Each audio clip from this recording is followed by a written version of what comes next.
چین میں امراض پر قابو پانے کے ادارے کے سربراہ کا دعویٰ ہے کہ وہ ہسپتال جہاں سے حال ہی میں کورونا کے نئے کیسز سامنے آئے وہاں بہت پہلے سے وائرس کی علامات نہ رکھنے والے کیسز موجود تھے۔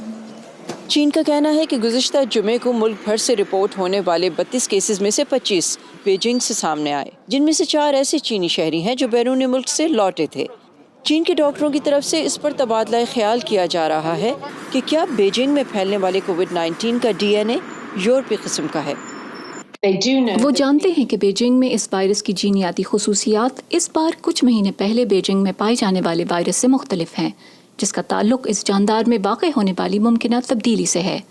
چین کے عہدیداروں کا کہنا ہے کہ پھیلاؤ کو روکنے کے اقدامات نے اس وبا کے بڑھنے کی رفتار کو کم کر دیا ہے۔ حکومت کے مطابق جون کے اوائل سے ہی 200 سے زیادہ افراد متاثر ہو چکے تھے۔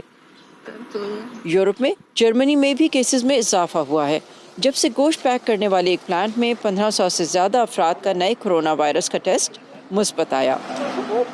جرمنی میں اب جون کے آخر تک لاک ڈاؤن کی نئی پابندیاں عائد کی جا رہی ہیں اور جرمنی کے ریڈ کراس ورکرز ہیزمیٹ سوٹس میں گھر گھر جا کر بڑے پیمانے پر ٹیسٹنگ کر رہے ہیں۔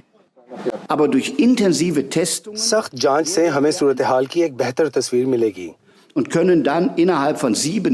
لندن میں اپنے والدین سے ملاقات کر کے لوٹنے والی 2 خواتین کے کورونا کے ٹیسٹ مثبت آنے کے بعد نیوزی لینڈ میں عہدیداروں نے یہ مایوس کن خبر دی کہ ملک میں کورونا وائرس کی وبا ختم نہیں ہوئی۔ یہ تمام ممالک کے لیے ایک چیلنج ہے اور میرے خیال میں دوسرے ممالک سمیت جنوبی کوریا کی مثال سے ظاہر ہوتا ہے کہ بہت کم کیسز رہ جانے کے بعد بھی صحت عامہ کی نگرانی کا ایک بہت مضبوط اور قابل نظام ہونا انتہائی ضروری ہے۔ ایسے میں جب بھارت اور برازیل کیسز میں اضافے کا سامنا کر رہے ہیں، اس ہفتے دنیا بھر میں انفیکشنز 90 لاکھ سے تجاوز کر گئے اور امریکہ سمیت وبا سے متاثرہ کئی دوسرے ممالک سے کیسز میں اضافے کی اطلاعات آ رہی ہیں۔